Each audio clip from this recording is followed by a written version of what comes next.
mbokk yi xarit yi salaamaaleykum nuyu nañ leen ziar leen bu baax a baax ñi ngi am mbégte kontaan ñëw ak yéen ci Lawel Média TV tey nag ñu am mbégte bu baax a baax mbokk yi xarit yi ñëw ak yéen seen émission taxaw seetlu mbokk yi gis ngeen actuellement nii ñi ngi ci li nga xamante ne moom mooy ci campagne yi yaar naa li si des ñëpp xam nañ ni yàggatul ba tax na tey mbokk yi xarit yi tey nag li ñuy fas yéene waxtaanee tey ci wàllu politique la ndaxte buñ nee politique mun ñu cee génnee li nga xamante ni moom mooy banlieue bi rawatina fi nga xamante ne moom mooy Pikine ba tax na tey ñu fiy dalal ki nga xamante ne moom mooy Serigne Mbacké Mbodj bokk ci responsable Benno Bokk Yaakaar jiite woon fii li nga xamante ne moom mooy COJER plus de 10 ans bokk ci équipe municipale bi nga xamante ni ñoom ñooy équipe municipale sortant waaye bokkoon ci ki nga xamante ne moom moo doon jiite li nga xamante ne moom mooy wàllu élection yi foofu ci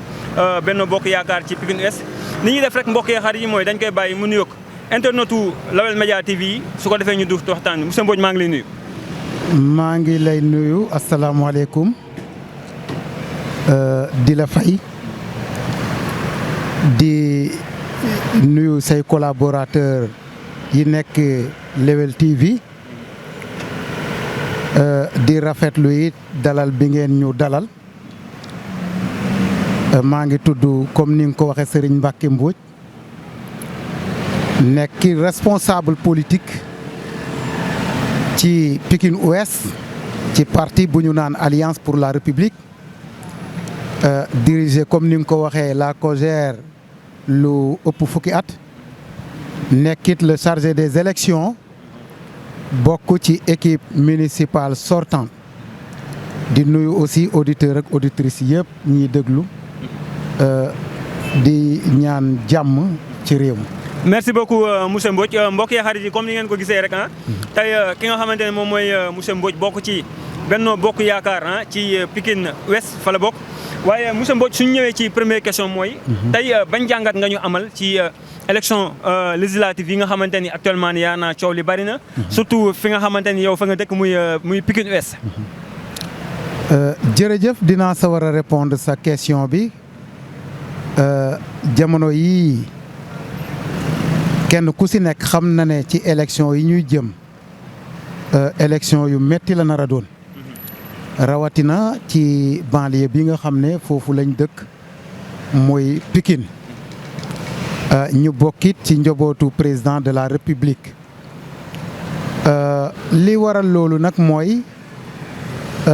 dafa bëri ci ñi nga xam ne ñoom ñooy woowee seen bopp responsable ci seen taxawaay ba ñu waroon am ci département de Pikine dafa des loolu bokk na ci li ñu gënoon sonal ci élection locale yi wees ba ñu perte si sax yenn communes yi mais yàlla dimbale ñu gagné département bi donc loolu moo ko waral ñàkk a matal seen taxawaay ci responsabilité yi nga xamante ne tey président joxoon na leen ko ñu waroon ko taxawee ci wetu askan wi saafanteeg ñoom dox ci seeni soxla loolu nag defuñu ko. mais loolu bëggoon naa dinañ ci ñëw après muy li nga xamante ne moom mooy élection locale yi nga xamante ni ci lañ génn ni Pikinois yi sanctionné ñi nga xamante ne waa Pikine Ouest ni ñuy sanctionné ki nga xamante ne moom mooy le maire Pam donc dinañ ci ñëw après mais dama bëgg ñu ñëw actuellement yi ci élection locale yi parce que actuellement ni gis nañ fi nga xamante ne moom mooy Pikine Ouest actuellement ni engouement bi am na foofu tey ban jàngat nga ma mën a defal ci actuellement ni engouement bi nga xamante ne ñu ngi koy gis foofu parce que gis nañ actuellement leaders yi ñoom ñëpp kenn toogatul tey ban résumé nga ma mën a defal daal ci jàngat bi nga xamante ne am nga ko actuellement ci leader yi nga xamante ni ñoom ñooy leaderu Benno Bokk Yaakaar ci li nga xamante ne noonu la ñuy préparé li nga xamante ne moom mooy élection législative yi. waaw xam nga li may wax rek mooy lépp looy defal askan wi na fekk moment ba nga ko war a def nga ko war a def na nga ca war a taxawee nga ko war a taxawee ndax élection locale yi ñu wees gis nañ li ñu arrivé. ndax dañoo sanctionné ci commune Pikine Ouest Yewwi Askan Wi moo ko gagné te pourtant président de la République mën nañu wax ne am na foo xam ne wàccoo na fa woon ak ñun ndax am na ku mu jëloon tabb ko ginnaaw bi mu nekkee maire def ko ministre de la République waaye dafa mel ni ci fi may wax ak yow loolu ñu joxoon kooku ñu naan Pape Gorgui Ndong dafa mel ni xamul valeur bi ndax bu fekkee kilifa nga ci gox am ndombo yu toll noonu wax dëgg fa yàlla waroon ngaa rusa ñàkk sa commune rusa ñàkk sa commune nag moo doon taxawaay bi président de la république digle nga taxawee ko sa commune parce que bu la nomee danaan la demal ca wetu ndaw ña nga dox ci seeni soxla loo ca mën nga def ca loo ca mënul nga yéegal ko sa fa nga jàpp ne ñooña mën nañu ko ñu def ko wante bu fekkente ne yow dañu la jox ay ndombo tànk nga tëj say bunt tëj say fenêtre tëj say téléphone kenn du la gis waxtu ñu abandonné même commune bi nga xamante ne tey moo tax nga am ndombo tànk ministre boobu ndax buñ la amaan na buñ la defuloon maire donc doo yegg foofa nga ñëw abandonné commune boobu kon nag résultat ya ngay am lu la fa dal yaa tooñ sa bopp askan woowee tam ñoom it la ñu la joxoon comme ñoom ñoo la dénkoon te doxoo seeni soxla le moment venu moo tax ñoom it ñu sanctionné la lii mooy wax ji. kon mbokk yi xarit dégg ngeen par rapport ak li nga xamante ni moom la wax ci sanction yi nga xamante ni waa Pikine Ouest moom la ñu sanctionné ki nga xamante ne moom mooy le maire Pape Gorgui Ndong li waral li tax waa Pikine Ouest sanctionné ko mais tey est-ce que foofu tey yaa ngi naan Pape Gorgui Ndong mais est-ce que aussi tamit le président de la République est-ce que tamit fotewul foofu parce que ñoom am nañ ay renseignements généraux yi nga xamante ne ñoom dina leen wax li nga xamante ne moom moo xew biir Pikine bu ñu gisee tey bëri woon na ay leaders yi nga xamante ne ñu ngi woon biir Pikine soxla woon li nga xamante ne moom mooy Pikine Ouest lan nga gis ni moom moo waraloon président de la République gàntal ñooñu ñëpp newaat day conduire ki nga xamante ne moom mooy Pape Gorgui Ndong te ñëpp xamoon nañu Pape Gorgui Ndong waa Pikine yi à un moment donné ñoom demoon nañ ba bëggatuñ ko woon lan moo waral président ñëwaat falaat ne Pape Ndong lay investiraat. waaw foofu it dinaa si sawar a wax ndax ñun ci parti bi la ñu bokk boo nekkee ci parti lépp lu doxut da ngay alerter kilifa gi xamal ko ne ci li nga nekk xamal kilifa gi ne ki nekk fii de na mu war a doxewu ko ba tax na parti bi fi mu jëm fii ci commune bi ci guuta la jëm loola nag def nañu ko commencé woon ko ci élection présidentielle yi wees nga xam ne 47% la ñu amoon donc ku xooloon résultat yi da ngay xam ne résultat yi fa ñu jëm baaxul ci la njëkk a alerté boobu mu ngi nekk ministre de la République ñu def fi conférence de presse dénoncé ci li nga xamante ne tey won na ginnaaw commune bi won na ginnaaw askan wi loolee nag ñun suñu devoir la ñu def ndax mënuñ di politique nekk ak askan wi ñuy jàppale président de la République donc yu mel noonu am kon suñu responsabilité bu jiitu mooy taxaw wax ko ne ko kii nga dénk fi doxut ginnaaw ba ñu fa jógee itam ci élection locale yi comme li nga wax nii donc ñun ak keneen ku mu mënti doon ñàkkut ñeneen ñu mel ni ñun message bi jàllale nañ ko man mii di wax ak yow bind naa yóbbu à la présidence ba maa ngi ak décharge bi wante à notre grande surprise ñu dégg ne président de la République moom moo reconduiraat maire yi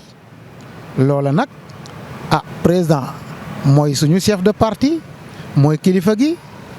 bu defee loolu nag am na ci yoo xam ne moom rek a xam lu taxoon mu def loolu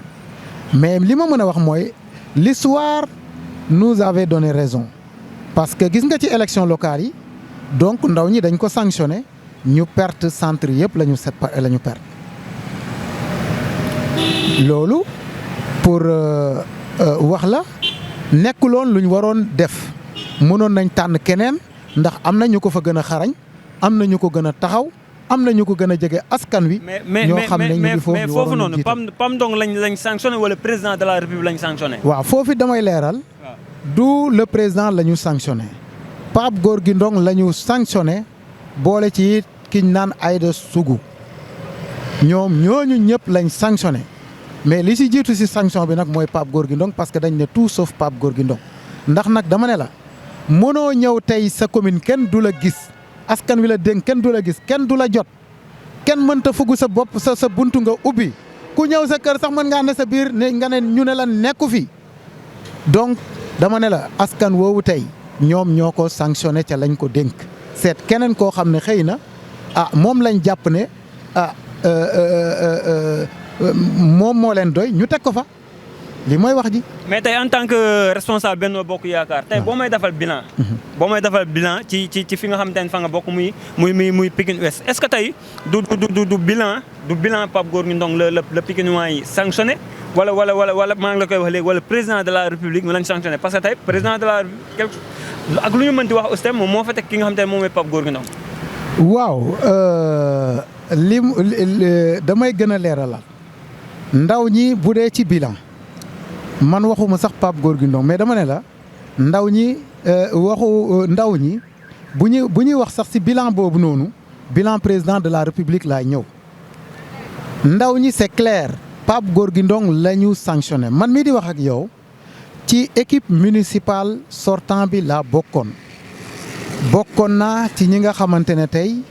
presque ñoo yor liggéey bi foofu parce que li ci gën a bëri ndaw ñi suñ taxawaay lañ doon gisuñu woon maire bi wante li ma mën a wax mooy ñun lépp lu ñu mënoon ci askan wi ci la nga xam ne fa lañ war a yem ñun def nañ ko ca fañ war a yem xëy na nag suñu la maire ba mën ak prérogative ya mu am ca mbubu ba mu sol ñun amuñu ko woon ba tax na xëy na y a eu des manquements xam nañ ne mairie bi am na situation buñ ko fekk ci jéego ndax personnel bu bari la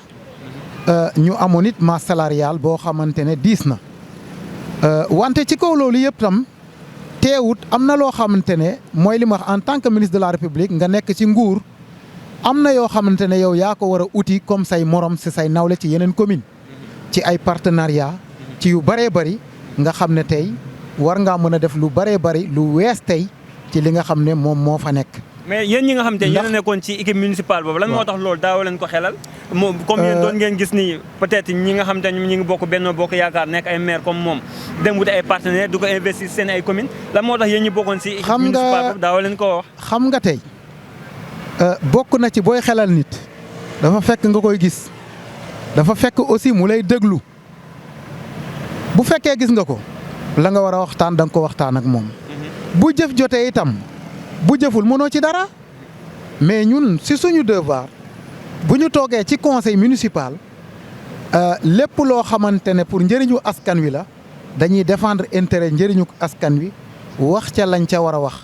bu fekkee leneen loo xam ne lañ gis ne aussi lu defuwul la it dañ naan lii waruñ ko doxalee nii mais dama ne la am na foo xamante ne nag ñun foofa lañ mën a yem. mais kon yéen da ngeen bëgg wax bilan Pape Gorgui Ndong Pikine Ouest yéen bokkoo leen ci bu ñuy sanctionné Pape Gorgui Ndong la ñuy sanctionné. pourquoi yéen ngeen pour plusieurs raisons seen bopp yéen tamit. non du génnee suñu bopp ñun wax naa la ko man damay assumer ci sama responsabilité ne la man ci équipe bi laa bokkoon donte sanction am na mais bu ñu ne équipe municipale y a le maire en tête muy Pape Gorgui Ndong tey ay maire a fa nekk muy conseiller mais nag moom lañ jël tabb ko ci kaw. moom lañ jël tabb ko ci kaw moom laa lay wax ne ci mbubu bi mu sol moom am na loo xam ne loxoom jot na ko ñun suñ loxo jotu ko ñun bu ñu fa nekkee lépp loo xam ne jàpp nañ ne mooy ñoŋal commune bi lépp loo xam ne mooy intérêt commune bi danañ ko plaider wante nag ca moom lay des lañ la wax ne moom moo war a uti moom moo war a xaar tànk tubéyam ci war a bëri mu war ko dox andi ko ci commune ba donc bu fekkee loolu nag dama ne la ki nga ko mën a séqal ci li gën a bëri mooy léeg-léeg ki ngay gis mais koo xam ne yow neexul a gis boo ko wooyee téléphone doo ko jot boo demee këram doo ko gis loolu nag wax dëgg fa yàlla bu doon yow itamit am na loo foo xam ne foofu nga mën a yem wante sanction bi yii ñoo ko andi ñu sanctionné ko. quant à nag le président de la République son excellence monsieur Macky Sall kenn natablewul li nga xam ne def na ko ci Sénégal président nee naa la am na bilan liggéey na Sénégal am na bilan bu mu défendre mais loolu bëggoon naa ñu ñëw ci. loolu dama bëggoon après dinañ ci ñëw muy li nga xamante ne moom mooy bilan. mais dafa am loo xamante ni bëgg naa balaa ñoo romb bëgg naa ñu ñëw ci tuuti. muy li nga xamante ne moom mooy tey parce que sànq boo xoolee sax mooy question bi nga xamante ne moom laa laajoon. Pikinois yi surtout Pikine Ouest dañoo sanctionné le président de la République monsieur Macky Sall.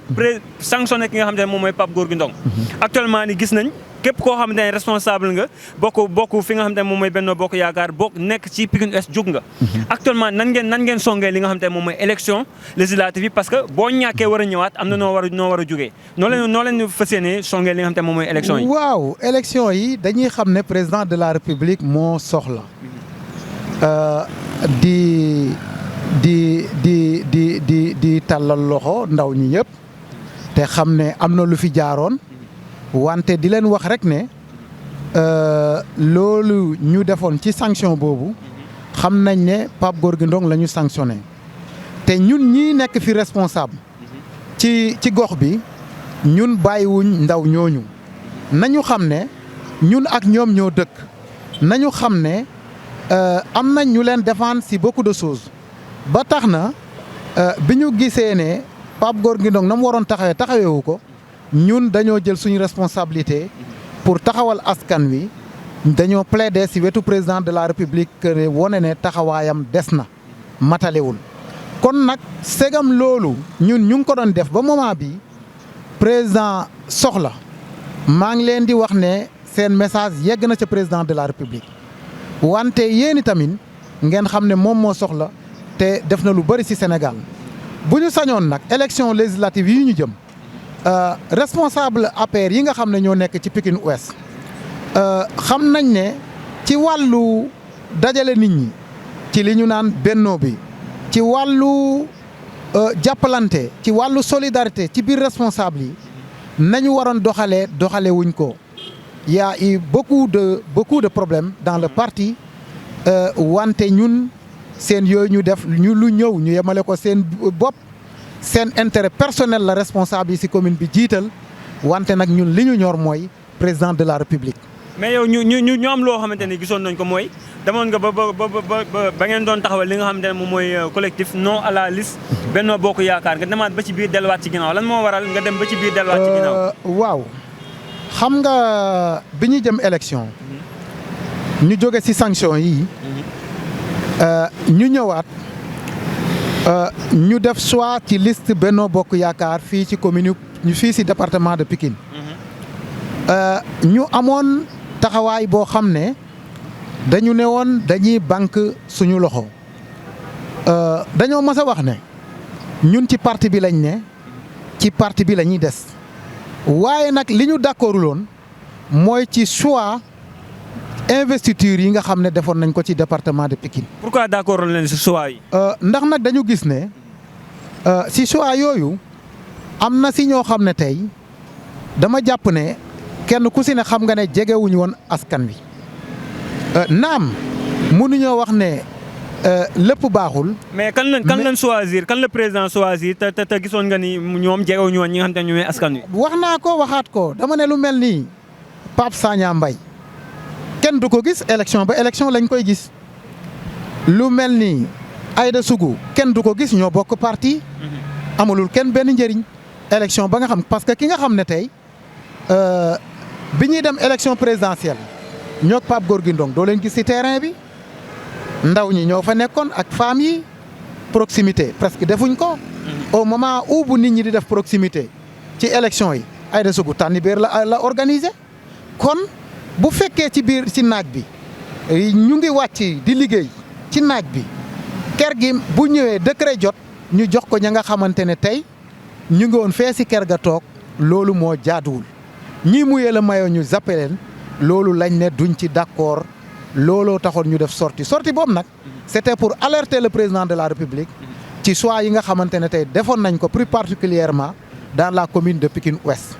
waaye lépp loo gis dañ ne teewut nag dañoo ubbi woon suñuy bunt ci mbépp waxtaan parce que si njobootu président de la République la ñu bokk ci biir loolu nag waxtaan am na am ñu waxtaan ak ñu bëri wante ci biir waxtaan yi tamit gis nañ ne suñu message yegg na te it ki nga xam ne mooy njiitu réew mi le président de la république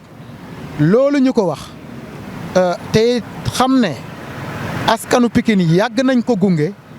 message yooyu ñu jàllale ci lu doxul ca responsable ya le moment venu dina jël matuwaayam wante yi tamit ñun dañu xam ne duñu leen topp soi-disant responsable yooyu nga xam ne seen intérêt personnel lañ fa nekkee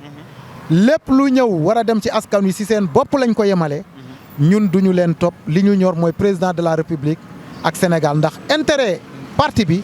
moo war a nekk ci kaw intérêt personnel ba tax na ci jamono yii ñu génn ci ginnaaw tàmbale nañ suñu campagne pour jàppale président de la république. tàllal ñëpp loxo. ci élection mais mu am loo xamante ni dañ ko gis muy. pour mu am majorité à l'Assemblée muy Pikine Est boobu ngay wax noonu. xam naa mooy nekk dernière question bi. ki nga xamante ne ñoom ñooy waa Yewwi Askan Wi ñoo ko gañe woon. ñëpp xam nañ ki nga xamante ne moom mooy ki nga xamante ne moom mooy waa Pastef yi bon waa Benno Bokk Yaakaar sax laa ñoom ñoo ko gañe woon. est-ce que dina yombaat tey li nga xamante ni noonu lañ sanctionné ki nga xamante ne moom mooy le président de la République Macky Sall ak Pam Ndong est-ce que dina yombaat tey Pikine Ouest ñi nga xamante ne ñoom ñooy Benno Bokk Yaakaar récupéraat est-ce que loolu dina yomb. waaw xam nga élection mosta yomb. élection mosta yomb mooy li may wax li fi jaar ñaanuñ mu continuer ci élection yi ñu nekk yàlla rek a xam kuy gagné mais suñu yéene mooy gagné Pikine Ouest gagné nag il faudrait que kenn ku si nekk sa ña fa nekk muyee la maillot wàcc ci terrain bi wax ak askan wi mooy li may wax sa njëlbeen bu fekkoonte ne ñoom lañ war a def nañ ko gañe bi mën naa yomb mais bu fekkee taxawaay ba dafa des looloo andi woon li fi jaar fi waaye teewul nag njobootu président de la république yëpp la ñuy wax ne ñoom ñëpp nañ mobiliser wu wàcc ci terrain bi mais askan wi tamit ñu xamal leen ne du responsable yooyu tey ngeen sanctionné woon ñoo soxla le président de la république président de tous les sénégalais son excellence monsieur Macky Sall moo soxla te i tamit mënuñ joxe bopp ro ci làmmeñ ndax ñun ñoo ko fal pour ci mandat bi nit koo fal nag da nga koy jox jumtukaay yu mu liggéeyee jumtukaay yooyu nag assemblée nationale daf ci bokk pour mu am majorité boobu nag yéen xam ngeen ne opposition ku nekk yaa ngi xëccu pour gagner assemblée mais yéen xam ngeen ne xel nanguwul tey nga jox parti au pouvoir jël assemblée di ko jox opposition xel nanguwu ko ndax bu boobaa tamit xeexukaay lañ ko nar a def lépp luñ fa nar a voté ci intérêt askan wi donc du jàll bu boobaa loolu jàpp naa ne nekkut lu gën ci askan wi kon askanu Pikine Ouest muy ndaw ñi muy suñuy militant suñuy sympathisant muy femmes yi muy ñëpp di département de Pikine dañu naan leen ñu ngi leen di tàllal loxo ñu jox majorité assemblée kii nga xam ne mooy président de la république ndax président de la république nag Sénégal ku xam Sénégal fa mu tolloon ak fa mu yegsi ñu xam ne coppite yu bëri am na fi ndax président liggéey na te am na bilan bu mu défendre sur tous les plans nag. mais bi mooy nekk dernière question bi xam naa nga joxe waale sa mot de la fin. mais tey nan nga gisee tey li nga xam te ne moom mooy campagne yu yeewi askan wi surtout ki nga xam te ne moom mooy leader muy ki nga xam te ne moom mooy Ousmane Sonko. ndaxte gis nañ keroog Ousmane Sonko bi mu duggee biir Pikine yaar naa li ñu jot a gis nekk na loo xamante ni. est-ce que dina yomb tey ñi nga xam te ñoom ñooy Benno Bokk Yaakaar gagné li nga xam te mooy Pikine ndaxte gis nañ Ousmane Sonko fépp foo xamante ni dem na fa ci Sénégal ba ci Fatick bi nga xamante ni mën nañu wax ni président de la République moom mooy basam ba ci fi nga xamante ni moom mooy Fouta bi nga xamante ni dañuy wax tamit moom mooy basam gis nañ accueil bi nga xamante ni def nañ ko fa foofu est-ce que dina yomb ak actuellement ni liggéey bi nga xamante ni gis nañ Ousmane Sonko di ko liggéey est-ce que dina yomb pour ngeen gagné élection yi nga joxewaale sa mot de la fin. waaw man jàpp naa ne tey li nga wax ni a commencé par Pikine Ousmane Sonko ñëw na fa di campagne comme ni ñëpp di campagne. te seen campagne dañ ciy boole ne Macky Sall bu gagné day def troisième mandat dañ koy wax ñoom. ñun président de la République ci parti bi man amul fenn foo xam ne dégg naa mu ne damay def troisième mandat ndax président wax na Sénégalais yëpp dégg lii nag il faut Sénégalais xam ne intox boobu opposition bi di def du dara lu dul bëgg a gagné mais nañu ne élection présidentielle ñëwagul nañu xaar ba ñu yegsi bu yegsee kuy doon candidat ku Sénégalais yi di fal ñu xam ne yow la ñuy fal mais yeggaguñu foofu fi ñu toll mooy ci élection législative te dama jàpp ne département de Pikine Macky Sall la naam am na erreur yoo xam ne jaar na fi ba ñu sanctionné yenn maire yi wante jàpp naa ne askan wi ci président de la République di ngeen am satisfaction ndax ku xool li mu tàmbale ci Sénégal te Pikine tamit am na lu bari loo xam ne président tàmbale na ko fa. mais li fa manqué bari na de. waaw naam lépp matewul des na mais boo xoolee Pikine démb ak Pikine tey xam ne am na loo xam ne tàmbale na ko ci infrastructure ci élargissement route des Niayes boobu gis ngeen ni tamit ci wàllu grande mosquée bu Pikine te it président am na yeneen i projet yoo xamante ne tey jàpp naa ne bëgg na ko pour Pikine waaye ñu xam ne Pikinam la mos a doon te Pikine bokk na si ñi jiitu ñi nga xamante ne tey ba ñuy fal président Macky Sall dañoo taxaw jiitu si combat bi pour bokk sa ñu koy fal la preuve en est ci élection yu bëri aussi ci Pikine dañ ko doon gagné. moom laay wax kon nag bu ñu xool ci ñi nga xamante ne tey seen taxawaay moo waraloon ñu sanctionné wante xam naa ne sanctionné wuñ président Macky Sall beneen bi mooy ci Sénégal bu ñu gisee président Macky Sall dans le monde rural tey.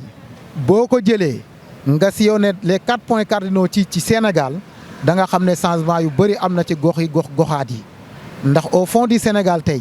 ci problème tali ci tali yi am na ñoo xamante ne tey boo fa demee tali seen tali yi bu gënul baax tali Dakar rawu ko am na ñoo xam ne tey si centre de santé am na fa amuloon fa ci électricité yegg na fa yegguloon fa ci ndox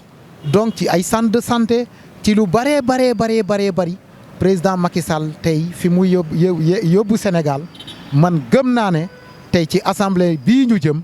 sénégalais yi incha allah le 31 wax dëgg fa yàlla gëm naa ne dinañ génni dem voté ji ko jox ko majorité à l' assemblée nationale. donc fii la ñuy yem. man Serigne Mbacké Mbodj di doomu Pikine. di responsable politique di leen wax ne nag ku xam Serigne Mbacké Mbodj xam ne doxu ci ay caaxaan te xam ne en tant que responsable politique li jiitu mooy défendre seen intérêt yéen askan wi ndax ñun rek mënuñ fal Macky Sall bu ñu demee ba doonoon maire foofu di gagné Pikine yéen askanu Pikine yéen a tax ñu fay gagné yéen a ñuy gunge président de la République kon nag di jéggalu rek. ci yenn erreur yi nga xam ne jotoon nañ fa am te di wax ne ñëpp meluñ noonu ndax nag ñun ñi dëkk ak yéen di yeewoo ak yéen suba ngoon ngeen ñi gis man ak Pape Gorgui Ndong nag bokkuñ jikko ndax am na loo xam ne nag jomb naa ko bu ko jombul it jomb naa ko. mais lan mooy sa problème ak Pape Gorgui Ndong parce que dañoo gis ni yaa ngi Pape Gorgui Ndong lan mooy problème ak sa problème ak Pape Gorgui Ndong parce que xam nga lu tax. waaw mooy Pape Gorgui Ndong président dafa wàccoo ak moom mën nañ ne sax wàccoog Pikine ndax tey bu fekkee lu toll ni Pikine dañu jël benn ndaw ci ña fa ne def ko directeur mu jóge fa ñu def ko ministre délégué ñu jóge fa ñu def ko ministre de la jeunesse amul lenn loo xamante ne doxal na ko ca la ko waral loon ak askan wi wax dëgg loolu rafetul te jaaduwul kon loolu moom moo andi sanction boobu ma lay wax. ba tax na nag le moment venu président ngir bëgg Pikine te xam ne Pikine aussi Pikinam la jël na matuwaay ya ca war nit nag buñ la joxee defoo la war a def dañuy seet keneen kuy def ñu teg ko fa te nag xam ne président incha allah coppite yu bëri nag dina am ci li nga xamante ne si ñi doxalul ndax muy foofu muy Dakar ñi fi nekk ñoom ñëpp jàppaluñ président de la République waxoon naa ko danaa ko waxaat li toll ni Dakar tey Barthélémy Diaz nekk ministre d'une commune gagné leen du jaaduwul te leneen li aussi mooy pour garder seen privilège au lieu ñu wàcc seen base yi. lu toll ni Dakar tey Barthélémy Dias gagné leen jaaduwul ndax nag li koy waral mooy ubbiwuñ seen téléphone privilège yi ñu leen jox dañ see toog ubbiwuñ seen buntu ak seen i buntu kër loolu jaaduwul ndax président bu la nommé danaan la demal jege askan wi nga nekk ak askan wi ngeen dox ci seeni soxla donc loolu moo andi woon nag ñoom comme defuñu ko ndaw ña sanctionné leen kon loolu nag ñu ngi ciy woo ndawu Dakar yëpp ne leen nag lii président moo soxla ndawu Pikine ndawu Sénégal yëpp te itam responsable yooyu liggéeyal président rek du toog foo toog saaga Ousmane Sonko mbaa nga saaga Barthélémy ñun li ñu soxla mooy li ëpp solo mooy askan wi nañu génni ubbi seen téléphone ubbi seen i bunt wàcc ci askan wi dem liggéey loolu mooy liggéeyal président waxtaan ak askan wi ci li nga xam ne président def na ko. mais itamit liñ leen jox ñu bokk ko ak askan wi tàllal loxo askan wi yëpp di ñaan ñu dem élection ci jàmm ñu def ko ci jàmm te ku voté it nga dem ñibbi sa kër te xam ne jàmm rek lañ bëgg ci réew mi moom lañ bëgg ci Sénégal di ñaan yàlla président am majorité à l'Assemblée nationale lii moo doon kàddu yi. merci beaucoup monsieur Serigne Mbacké Mbodj maa ngi leen di gërëm di sant ñëpp di ñaan ci réew mi jàmm yéen i tamit waa télé bi Média TV maa ngi leen di sant di leen gërëm di leen joxit rendez-vous comme ni wax ñu dajewaat incha allah après élection yi fekk ñu am majorité nag à l'Assemblée nationale. incha allah kon mbokk yi xarit yi dégg ngeen ni mu ko waxee mu nekkoon ki nga xamante ne moom mooy Serigne Mbacké Mbodj nekk responsable politique Benno Bokk Yaakaar bu Pikine Ouest dégg ngeen kàddu yi am solo yi nga xamante ni wax na ko fii muy ki nga xamante ne moom mooy le maire wala le ministre Pape Gorgui Ndong ak ki nga xamante ne moom mooy Aïda Sougou ak ki nga xamante ne moom mooy son excellence monsieur le président de la république mbokk yi xarit yi li na leen andiloon tey seen émission taxaw seetlu fii ci Lawel Média TV ñu leen jox dig daje beneen yoon ak seen benn émission taxaw seetlu jaajëf.